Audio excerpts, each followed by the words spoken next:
Hey guys, welcome back. Today is episode number 3. I've enjoyed making this series, and I really hope you guys enjoy watching it.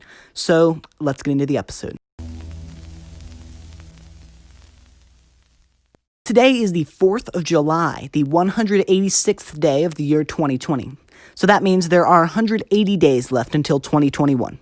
This is episode 3 of AgentBankrupt, the first season, and there are 12 more episodes of this season coming out every single Saturday, so please subscribe. You can unsubscribe at any time. I said in the first episode that I will be posting a 100 subscriber special whenever I hit that milestone. I've already started making the special. Granted, I'm not very far at all, but I think the idea for the video is solid.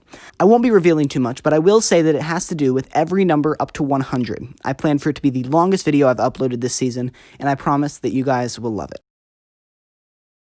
This week's story is another true story involving a person named Chad. Just so everyone knows, his name is not actually Chad, but I've been simply calling him this because A, I want to protect his identity, and B, he's pretty cool. The name Chad fits. If you watched episode 1, hopefully you will remember that Chad sold Jolly Ranchers to get tons of tickets, a sort of currency at our school. I said that if you guys wanted more Chad stories, I would make more.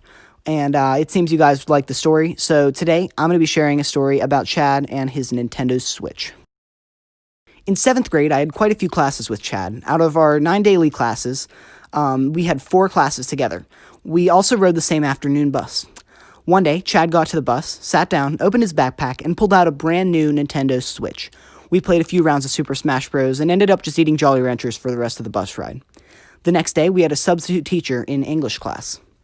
Since Chad now had a Nintendo Switch, and was probably excited about it, he had been bringing it everywhere. Since we had a sub that day, he knew that he could get away with playing on the Switch during class. Once we were done with our work, Chad got out his Nintendo Switch. He handed a controller to someone and turned on the game Just Dance. Just Dance, as the name suggests, is a dancing game. It gives you instructions on screen and detects whether or not the controller is being moved in the right direction. It was hilarious. People were dancing around the room, playing music on the school computers, and just screwing around. It's definitely my best English class memory from 7th grade. But of course, it doesn't end there. On the third to last day of school, there was a ceiling tile missing in the boys' locker room. Chad has already set his stuff down on a bench and was in the gym. 2 boys walked in and were just kind of messing around with each other. One thing led to another. Honestly, I don't know exactly what happened, and one of them hid the other's notebooks in a shower.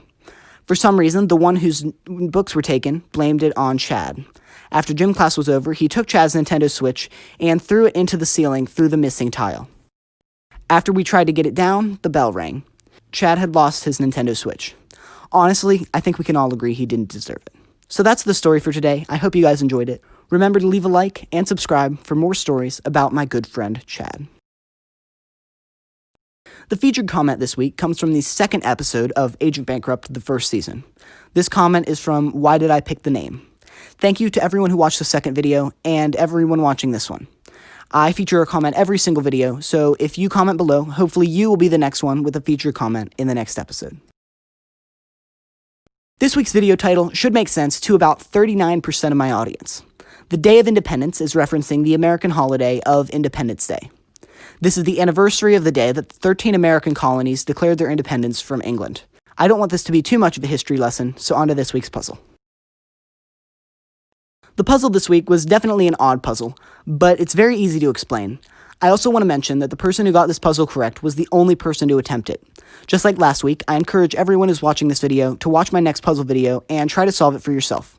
This week's puzzle was to find the pattern to the series of numbers shown, along with the next number in the sequence. As I said, this puzzle is odd. Despite this, anyone can solve it. Here's how. If every other space is taken away, you can see very easily the pattern. These numbers are multiples of 7, versus 7, then 14, then 21, and finally 2 blank. The number is 8 because 21 plus 7 is 28. Congratulations to this person for solving this puzzle first. Thank you guys so much for watching. If you made it this far, leave a like and subscribe. Remember to comment for a chance to get featured and to try the puzzle coming on the 6th. I will see you guys next Saturday on Agent Bankrupt, the first season. Hey guys, welcome back. Yeah, welcome back. Welcome back. Welcome back.